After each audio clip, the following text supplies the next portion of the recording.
Welcome back, everyone, to Week 6, Lecture 1. We're going to talk a little bit about research ethics. So, when you conduct research, there are certain highly protected groups of participants that, well, you'll see. So, children, not so shockingly. There's one of my own. Pregnant women, mentally ill persons, disabled persons, prisoners, and the institutionalized. So conducting research with these particular groups of participants requires additional protections over sort of the usual sort of participants and justification to ensure ethical treatment. In a lot of cases, they are maybe not able to give full consent. Children can only assent. You have to get consent from their parents. Persons who have diminished mental capacity, for example, or who are institutionalized, may feel compelled to participate. And so in order to do studies with them, you have to get extra protections involved. So why am I telling you this? Don't use these folks in your study if you want to graduate in any sort of quick manner. So the whole point of this slide and to open up is just if you want to graduate quickly, the best sample you can use is a big sample, meaning anyone could be in your study, or practically anyone, any adult, age 18, etc. And so you don't want to use these folks for your study, particularly your dissertation, because you need to graduate. So let's talk a little bit about human subjects committees. They are committees that are formally designated within government institutions or universities, etc., to approve, monitor, and review biomedical and behavioral research involving humans with the aim to protect the rights and welfare of the research participants. So they are committees that are there to protect the research participants in studies. So why might these things, well, first of all, they're also called IRBs, or institutional review boards. So why might these committees have been formed in the first place? And I'm sure you got some sort of idea. They were set up in the 70s for very good reasons, to protect study participants from harm as a backlash to some of the crazy studies and completely just nutso unethical studies that have been done prior. So for example, if you've taken any psych classes, intro to psych, you're no doubt familiar with Milgram's obedience studies, where Milgram was trying to understand why just sort of normal everyday people, or seemingly normal everyday people, would be willing to commit atrocities against depersonalized other people. And that was the one where they had a person who was pretending to be shocked in another room, and they would see how far they were willing to continue shocking this person. And the shock increased each time they had a wrong answer, but the reality was just an actor in the other room pretending to be shocked. And they wanted to see what percent of folks would go on to the point where it said, danger, this is potentially deadly. And then Zimbardo's prison study, this guy's over in Stanford. I think he's still there. He's made an entire career of just sort of milking this one study from the 70s. But it's probably pretty important for forensic psychology, right? So it was about, they set up a prison where there were roles, there was guards, and there was prisoners, and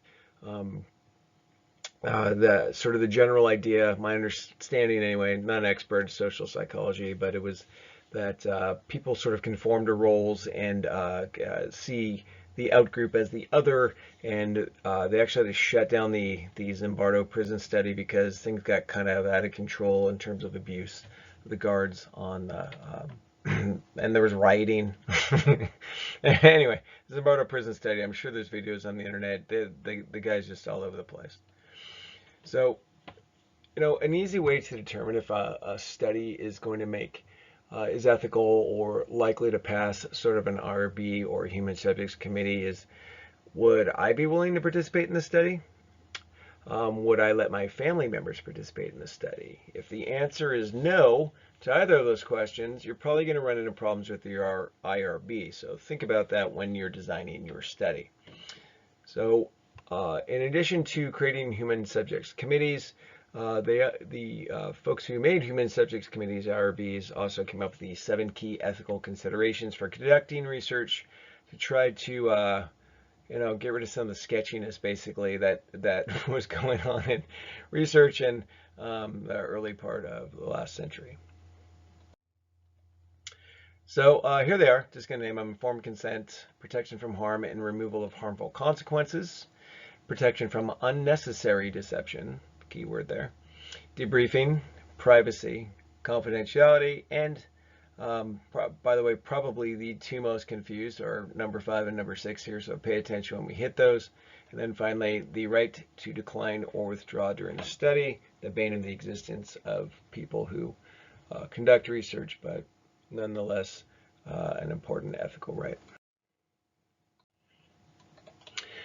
So let's talk about each of the key ethical principles one by one moving forward. The first one is informed consent, and I bet you think you know what informed consent is and don't need to listen to this, but listen to it nonetheless. So the part you probably do know is that in order to have someone be in a study, you have to get their informed consent, that is, their consent to collect their data before the study begins.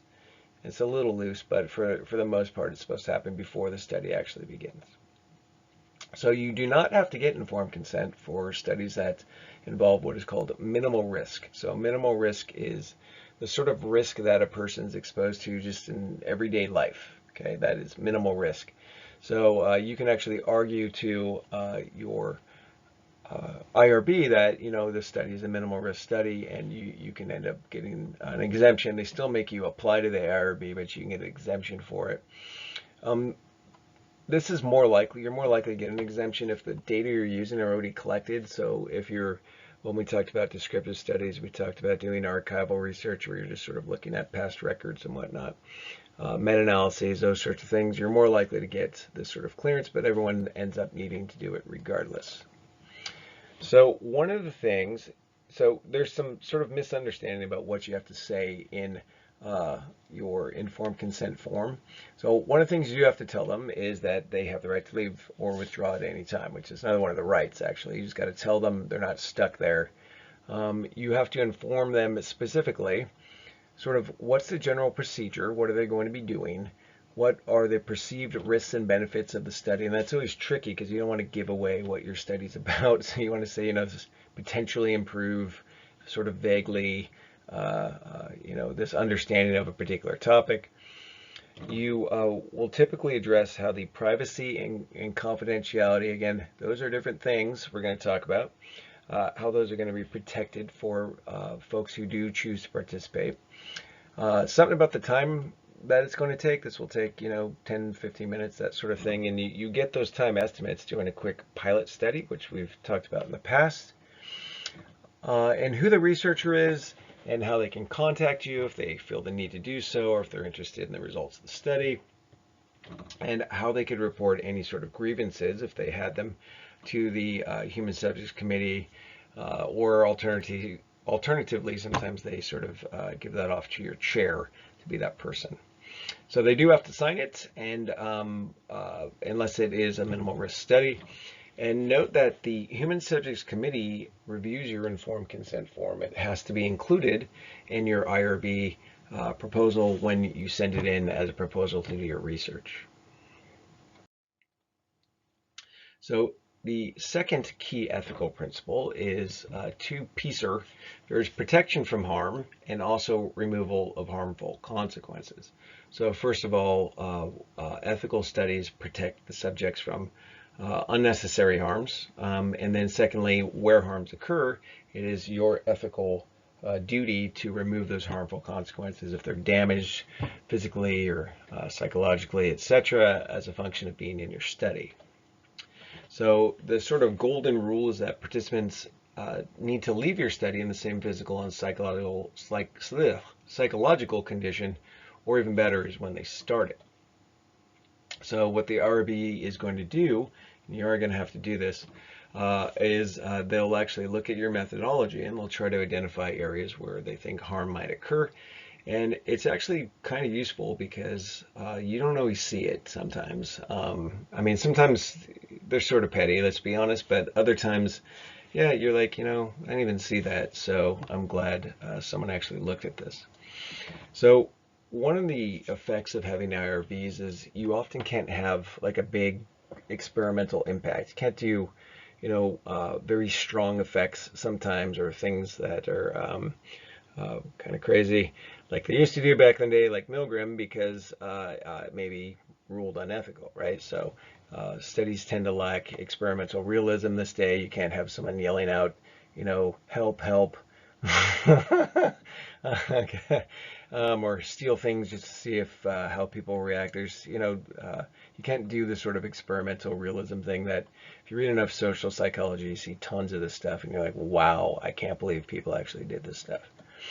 So, for example, one study I know about, I mean, way tamer than any of those, is that a researcher want to look at feelings of failure in one task and how either failing or not failing on a task affected your performance on subsequent tasks. And so it's really not that big of a deal, but basically they would give people super hard tasks or not super hard tasks and a series of them and see if folks who sort of succeeded, it affected their subsequent likelihood of succeeding, and a sort of Pareto distribution, or people who failed subsequently were more likely to fail. It's kind of an interesting hypothesis, actually. And so the Human Subjects Committee actually turned down the study because they were concerned about the self-esteem, so the short and longer term impact on the participants of such studies, so they actually got denied. So it is good that IRBs exist, but you got to admit, sort of modern psychological research is a lot tamer, in some ways less exciting than it was back in the day. The next ethical principle is protection from unnecessary deception. And the key word here is unnecessary. You can still use deception in a study. It just needs to be justified. So again, unnecessary deception. The name of the ethical principle is literally what it is. So what's deception? So deception is when you mislead participants or give them incorrect information about the study, the methods, what it is you're really trying to do in order to conceal that from them, so you can get at some purer effects or hidden effects, or potentially otherwise you wouldn't be able to see them effects. So, for example, you might tell participants that some tasks they're going to do is really difficult, right? And other ones are told, maybe it's really easy. When in reality, the task isn't difficult or easy. It's the same task, right? So, and you're just going to randomly assign them to hear whether this task is hard or not hard. And so you see this in other research where they'll hand out like the same astrological sort of reading to everyone, but tell them it's their special one for their sign or whatever, when in reality it's not. All those things where you're not telling the truth, it's deception, right? Deception means to lie. So the Ash conformity study back in the day is one of the more sort of well-known studies that's an example of deception. So what Ash did is Ash would have a room with, I can't remember the exact number, but 5 people. And those 5 people were pretending to be participants. And then the actual participant would come in, and he would flash these lines up on the board, like the ones up on the right over there, and say, what's the longest line? And initially, the participants would pick the longest line. And then what started to happen is they would have the fake participants, or the Confederates, that's the name for those folks, not name the largest line, maybe name the middle line, just to see if they could get the actual study participant to agree with them, that is, conform to the group. So it's about group conformity. And in a lot of cases they did. As a short story, again, not an intro to psych class, just an interesting study and a good example of deception. You can look it up on YouTube. So the short story is you're allowed to use deception as long as you can justify it. So the Human Subjects Committee is going to be looking for that in your IRB proposal to see that if you did use deception, it is sort of, I guess the juice is worth the squeeze, I guess. The potential to learn, or the importance of deception for learning something specific, justifies its use in your study. So deception is useful because it decreases hypothesis guessing. So we talked about that when we talked about internal validity. When you use deception, maybe it's the case that your participants are less likely to guess what it is you're actually trying to study, actually trying to look into, and it can result in some increased validity for your study. I mean, think about it, if you had every time to do a study to tell them exactly what you were doing, and exactly what they're filling out and exactly what your hypothesis is, you just introduce all sorts of internal validity problems with your study. So if it's too deceptive, though, the Human Subjects Committee isn't going to approve your study. So debriefing is a little more complicated than you probably think it is. So you think it's just telling people what the study was about, right?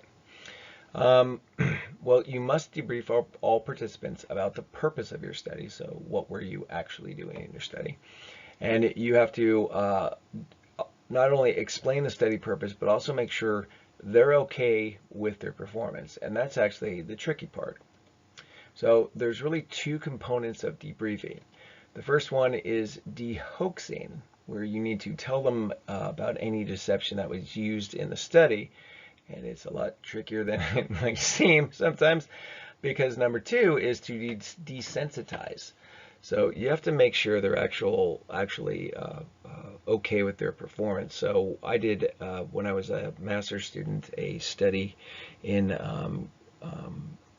obedience to authority myself, where we had these pictures that were just dots.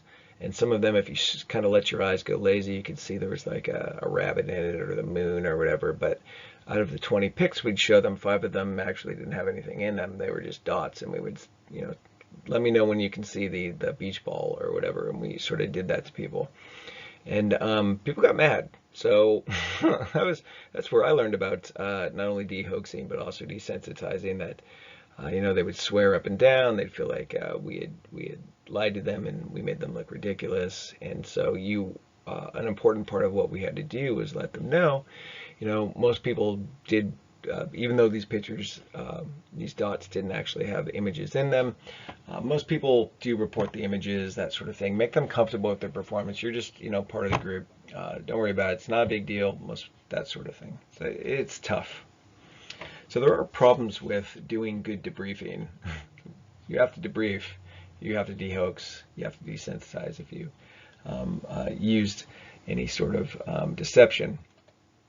But one thing is, it may not work. So you may actually go ahead and do your de-hoaxing and desensitizing, and the subjects are still affected even after the study. Your chair gets a call, IRB gets a call, that sort of thing, and a really crazy study could have even longer lasting effects. So, for example, you might tell them, "Hey, you've got some sort of certain personality type," and even at the end of the study, you tell them, "Look, that was just a random assignment of a condition; it's not real." They still could go on believing, "Hey, I actually am a narcissist," or whatever it is. So, it's not always clear what's going to cause problems. So, silly details can end up being a study issue, and you didn't even think about it. So it says reading comp here because another study I was in, we had folks reading stories, and as part of reading the stories, we had them do a reading comprehension test. That itself was a deception. It was to try to throw off what the study was actually about. And I gotta be honest, it's been so long that I can't remember exactly what it was about. Something about emotions and characters and stories. And so at the end, when we were doing the debriefing for participants, the thing that they were most sort of concerned about during the study and during the debriefing was their performance on this reading comprehension measure that we had used, that we were using just for deception. We weren't even going to grade it. But again, it popped up as an issue. They were worried about their performance on it. So again, it's good to have IRBs.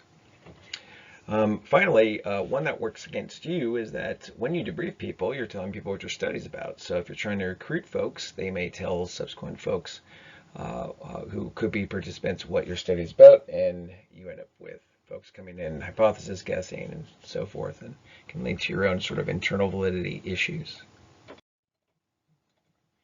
So number 5 is privacy. This one, number 6 are the two people get wrong all the time. So what is privacy?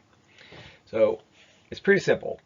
Participants have the right to control the information that they reveal about themselves to you. So They have the right to not answer questions. They have the right to not be filmed without their knowledge. They have the right to control what information you get from them. So they can choose to not answer questions. They can choose to answer questions. You can't force them to answer questions. You can't make them, for example, say you only qualify for the Starbucks gift card if you complete all the questions, that sort of thing. They're sort of moving away from incentives at Alliant. So the sixth one's confidentiality. So how's that different, right? Well, it is. Confidentiality is that not only for privacy, they have the right to control what information they give you. Six is they have the right to have whatever information they do give you held in confidence. That is, you can't go blabbing. So privacy is sort of their right to control what info you get. Confidentiality is their right, ethical right, to have that information held in confidence. You can't be a blabbermouth. So you can't, for example, discuss your individual participants with others, just like you can't, if you're a therapist, describe your cases in detail with, like even your spouse. So there are two different sort of strategies for data collection that can increase confidentiality, or at least one of them. So what is confidential data? So confidential data is when you collect data and you're not blabbing about it, so you're keeping it in confidence, but the data can be associated with an individual person. So there is some identifiers on there or other collections, kind of like HIPAA. There's a collection of potential pieces of information that could be used to identify an individual. We call that confidential data if a person could actually be associated with their responses.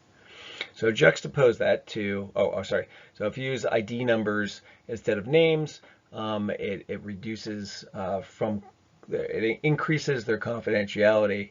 It makes it harder if you have names on their data file, for example. It's really easy to figure out whose data is whose. So, one way to do this is everyone gets an ID number and the name ID key is stored in a separate file from the IDs. The data. So that is one way to increase confidentiality of your data.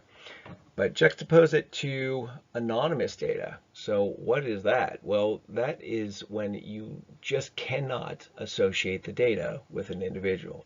So confidential data is data that can be associated with the person who was your participant. Anonymous data can't. Like, you can't even do it. So that is the sort of like everyone fills out using a pencil and it goes into a box and you shake the box and you can't figure out whose is whose. I will warn you that online surveys are confidential, not anonymous. So there are unique identifiers that come back when you fill out a survey online, and they can actually link it back to you. In case you didn't know that, be careful with the work surveys again. How do I know that? Because I've done them, and you get to see that the device ID of the person you completed, or the IP address. So anonymous data versus confidential data is important because when participants, you tell them it's anonymous data, I'm not going to be able to associate this with you, and you're not lying, you're more likely to get honest answers to questions, particularly when they're sensitive things that they may feel uncomfortable talking about. So increasing the anonymity of the data, or even just increasing confidentiality, but specifically if you can make it anonymous and assure them of that, you're more likely to get honest answers to things that maybe they wouldn't tell you because they wouldn't want you to have the information be linkable to them. So anonymous data is a good way. So finally, number 7. Participants have the right to decline to participate or withdraw at any time during the study. So I think most folks know you can't force people to be in your study, but what they don't realize is participants also have the right to withdraw. They can stop completing things and stop, and there's nothing you can do about it. So there's two pieces to this. So participants have the right to decline to participate or withdraw from participation at any time. And the purpose of this is to ensure that research is voluntary. So you can think of examples where people don't feel like they have the right to decline to participate or withdraw. That's why very first slide we talked about babies, prisoners, people who have mental incapacitations, etc. Their right to decline to participate is diminished, and so that's why it's so hard to get studies using those populations through your IRB. So the purpose is to ensure voluntary participation, and that includes, if you are offering an incentive, you need to give alternatives that people can do to get those incentives. It's kind of like when they advertise like sweepstakes, there's no purchase necessary. This is your version of no purchase necessary, where you have to have alternatives for folks who don't want to complete the study. So related to this is dual relationships. So dual relationships are when you have more than one relationship with, therapy, it's with your client. In research, it's with your participants. So researchers should only have one relationship with the participants. What is that relationship? The researcher-participant relationship. So otherwise, you run into conflicts with this right. So what am I talking about? Like if you're a practitioner, for example, you shouldn't be using your clients as participants in your own research, generally speaking. So because it results in a dual relationship, you are both their therapist and also their researcher. You should also not use other people who have a dual relationship with you. The only relationship should be their person in your study. So there are also other ethical considerations. There is just straight up fraud. So what are some of the things that are considered fraud? If you are reporting the results, you need to have done the research, which I guess isn't a shocker, but it happens. That's fraud if you just make up your data.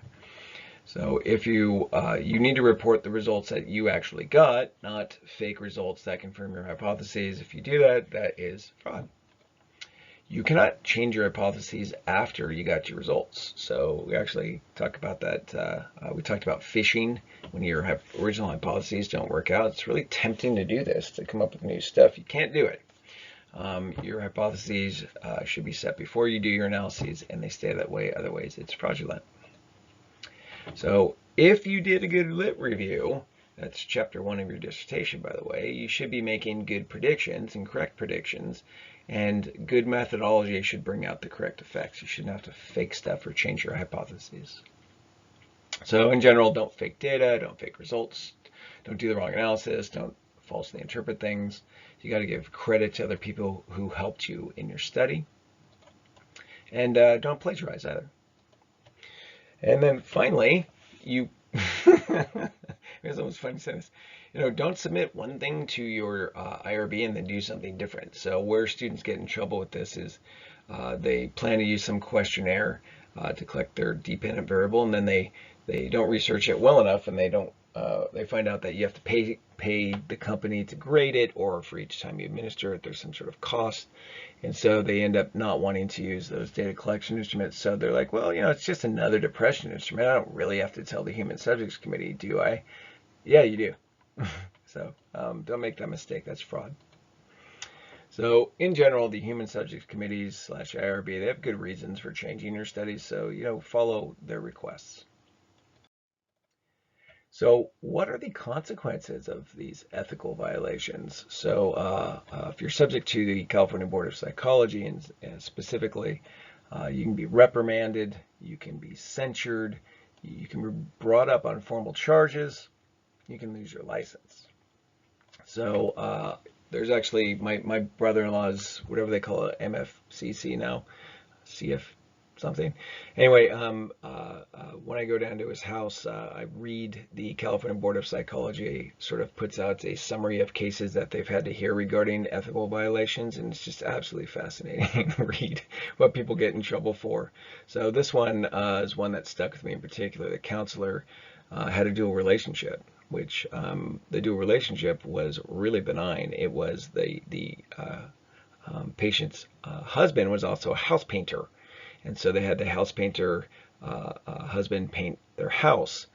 And because there was a dual relationship, the wife was a client, the husband was a business relationship getting the house painted, they lost their license. So, careful. So let's give a shot at applying what you just learned about the 7 key ethical principles. For each of the following, tell me do you see any ethical problems? And if so, sort of generally, what are those ethical problems you see? So, study 1. An environmental psychologist sits in a crowded library and keeps detailed records of seating patterns. So they're writing down where people sit in the library. Is there an ethical problem with this?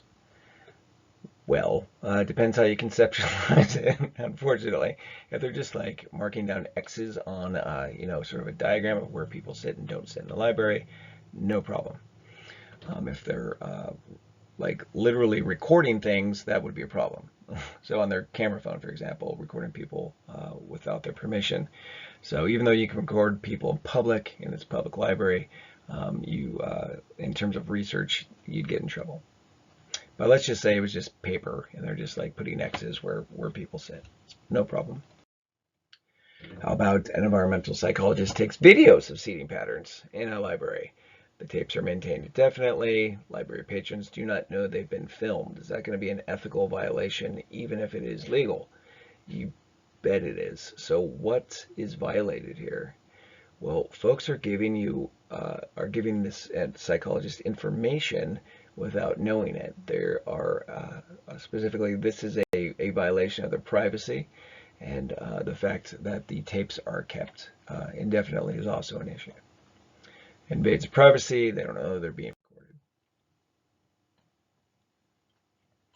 So how about this one? An experimental psychologist tells students that he is interested in their reading comprehension, this is me, when in reality he's recording the speed of the responses rather than their reading comprehension. So there is some deception here, right? So there's use of deception. Is it necessarily a problem? It's hard to tell. So they would have to debrief on the deception, and the participants may get upset if they think that their test performance is poor, even though it's just some sort of harmless laboratory test. This is what happened to me. But not necessarily a problem. You just have to ensure that when you wrote it up, you did good debriefing and de-hoaxing. How about a social psychologist is studying bystander intervention in a liquor store? Permission has been obtained from the store manager, though. In a clear view of a patron, customer, an experimenter steals a bottle of beer. Second experimenter approaches the patron and asks, "Did you see him steal that bottle?" And so, you see, any ethical problems with this? I bet you do. So there are plenty of problems with this. You're not getting informed consent.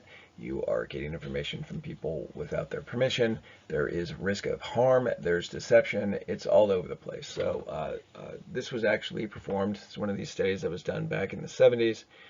And one of the things that happened among many is that a patron denied seeing the theft and then called the police. So the police showed up, and the investigator actually had to bail the quote-unquote thief out of jail. So yeah, there's problems with this one.